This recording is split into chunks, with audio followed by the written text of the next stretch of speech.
when I met an Italian architect, and we were just working together on a project, and he liked what I was doing, and I liked what he was doing, and then there was this opportunity for a developer in Egypt that was starting a project. So although we opened an office there together, and then he had an office in Rome, and then we expanded throughout Europe as well. So if I hadn't met that person, my life would have been completely different, of course. Like, yeah. So life experiences, the people you meet, I would say this is my lessons learned, is never burn bridges.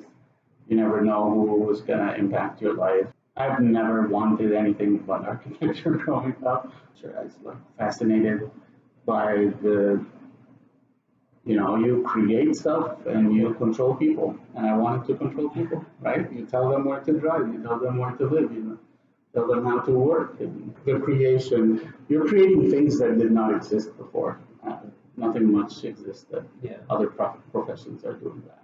That is true.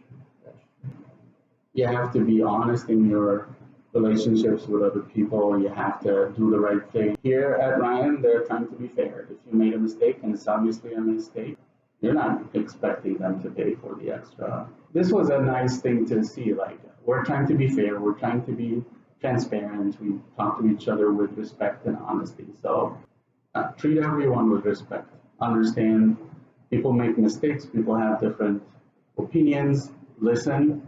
Don't be arrogant. Even if you think you're right, just don't be opinionated. Try and respect people's opinions. It starts from a program. You meet the client, understanding what the goals are, making sure you fully understand what the goals are. I like to always try and, architects have the power to also include visions that are larger than just the projects they're working on. So it's nice to approach design from the beginning in a more holistic way. Think about the socioeconomics and so on. But then after that, it's more think about something, create a sketch, and look at it again and try again. If you try and think about everything together, I don't think you're going to succeed.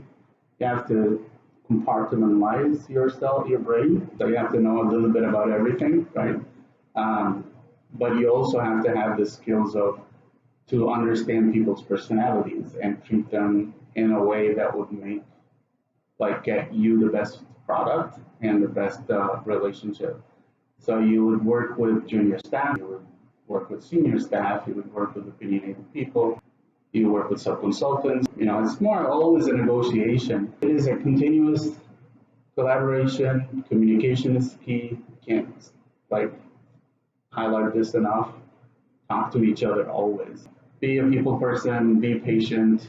Do not take anything personal, ever. Don't ever take anything personal.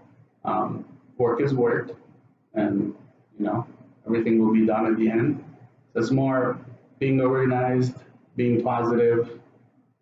Try always to know what you're doing and schedule things accordingly. I feel the projects will be more and more focused on materials that are sustainable, materials that are cheap but performing in a good way, and less about big ideas. I think it will get less and less. But we'll see.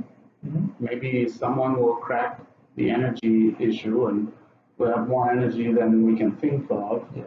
And our life will change. Challenges will continue to be how much separation you have between the architect and the construction team.